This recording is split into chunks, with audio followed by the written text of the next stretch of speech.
بسم اللہ الرحمن الرحیم۔ محترم سامعین و ناظرین، السلام علیکم ورحمۃ اللہ وبرکاتہ۔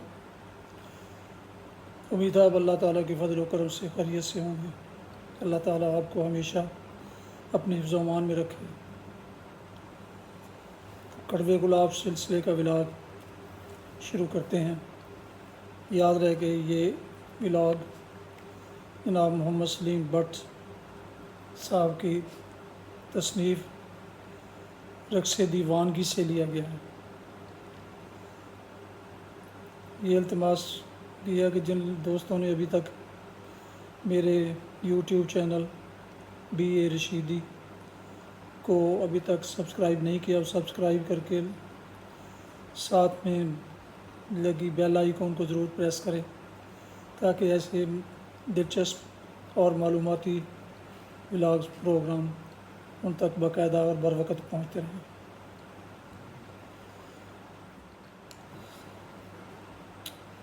عنوان ہے اپیل۔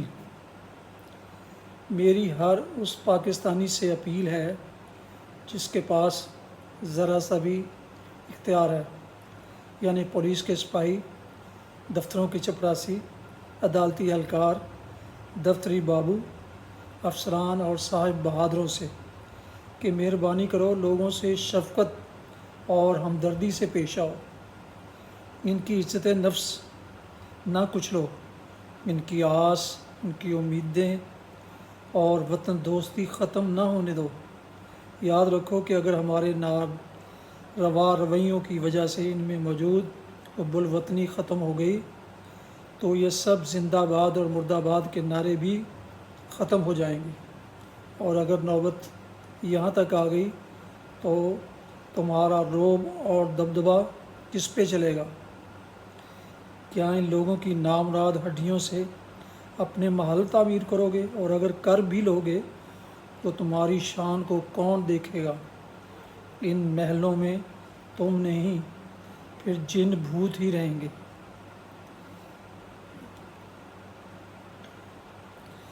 دنیا بڑی آگے نکل گئی ہے اور ایک ہم ہیں کہ ایک دوسرے کو کھائے جا رہے ہیں۔ اب ہمیں ان طریقوں اور گھٹیا برتاؤ کو چھوڑنا ہوگا اور ہوش میں آنا ہوگا۔ یاد رکھیے کہ ان چھوٹے لوگوں کے اندر آپ سے بڑے پاکستانی ہیں۔ انہیں آرام، چین اور سکون کا سانس لینے دو۔ یہ تھک چکے ہیں، لہذا انہیں مزید نہ تھکاؤ کیونکہ وہ مرحلہ بہت ہی خطرناک ہوگا۔ سامعین و ناظرین محترم، اسی سلسلے کا ایک اور مضمون ہے اخباری وائرس۔ یہ بھی جناب محمد سلیم بٹ صاحب کی تصنیف رقص دیوانگی سے لیا گیا ہے۔ تو شروع کرتے ہیں۔ اخباری وائرس۔ جوں جوں کاغذ کی صنعت نے ترقی کی ہے، ہر چیز کاغذی ہو گئی ہے۔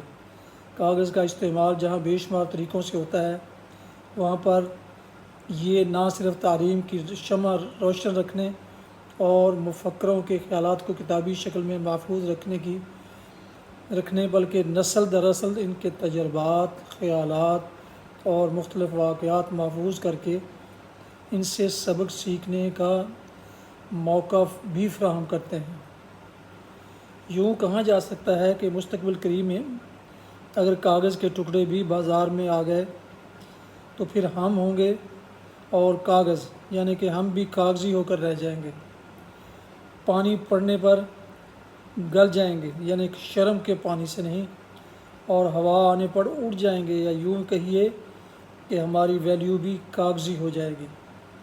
کاغذ نے ایجاد ہو کر نسل انسانی پر تو احسان کیا ہی ہے، ساتھ ہی ان جانوروں کی زندگی کو بھی کچھ افاقہ ہوا ہوگا جن کی کھال لکھائی پڑھائی، یعنی تختی، کاپی اور کتاب کا کام کرتی تھی۔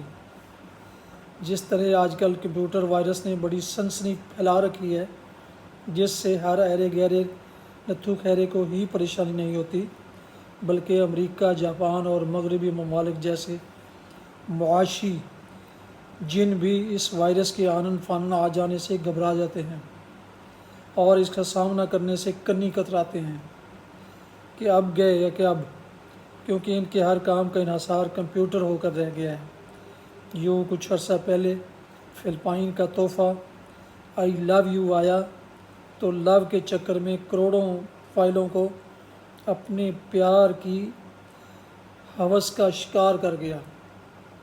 آئی لو یو وائرس والا وائرس تو خیر کمپیوٹر کو بخار چڑھاتا ہے، لیکن جس وائرس کی ہم بات کرنے جا رہے ہیں وہ ہے اخباری وائرس، جس سے انسانی صحت کو سخت خطرہ ہے۔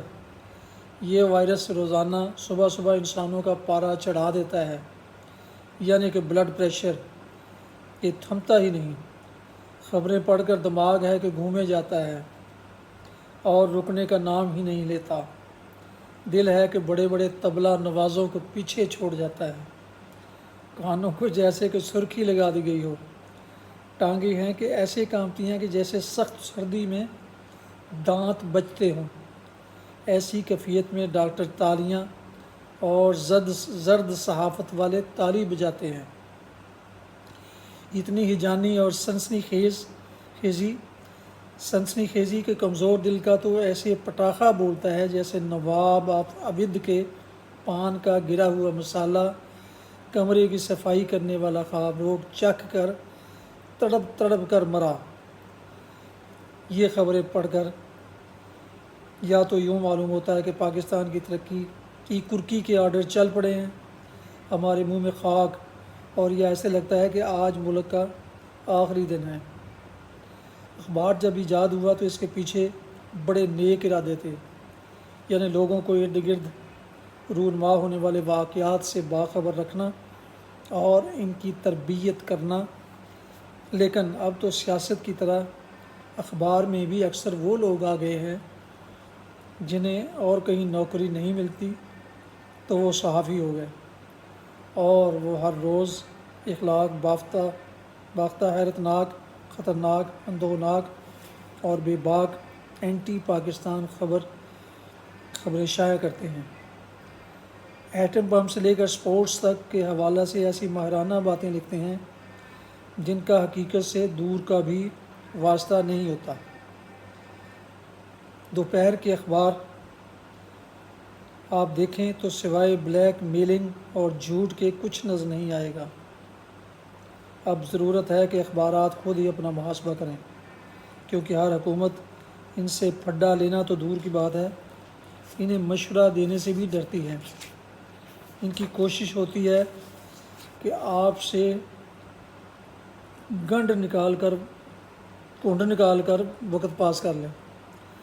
اخباروں سے دستبردار درخواست ہے کہ عوامی مفاد میں خود ہی گوشت کی طرح ہفتے میں 2 ناغے اناؤنس کریں، تاکہ لوگ کچھ تو سکون کا سانس لیں اور بچنے والے کاغذ سے ملک سے جہالت دور کرنے میں مدد لی جا سکے۔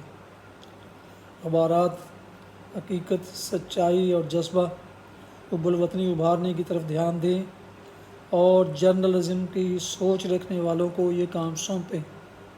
اس پر عمل سے ذرا منافع میں گھاٹا آ سکتا ہے، لیکن ویسے گھاٹا نہیں پڑے گا، کیونکہ اخبارات کی لت بھی ہیروئن کی لت سے کم نہیں۔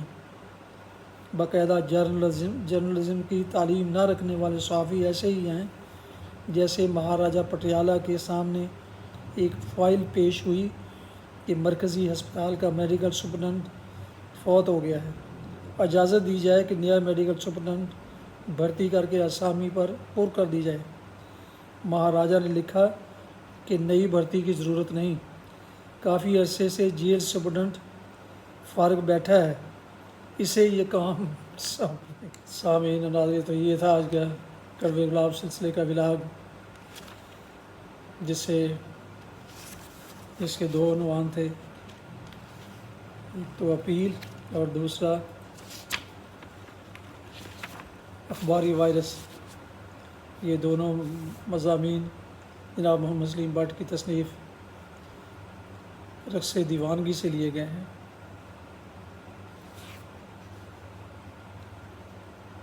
اللہ تعالیٰ آپ کا حامی و ناصر ہو، اللہ تعالیٰ آپ کو ہمیشہ اپنے حفظ و امان میں رکھے۔ السلام علیکم ورحمۃ اللہ۔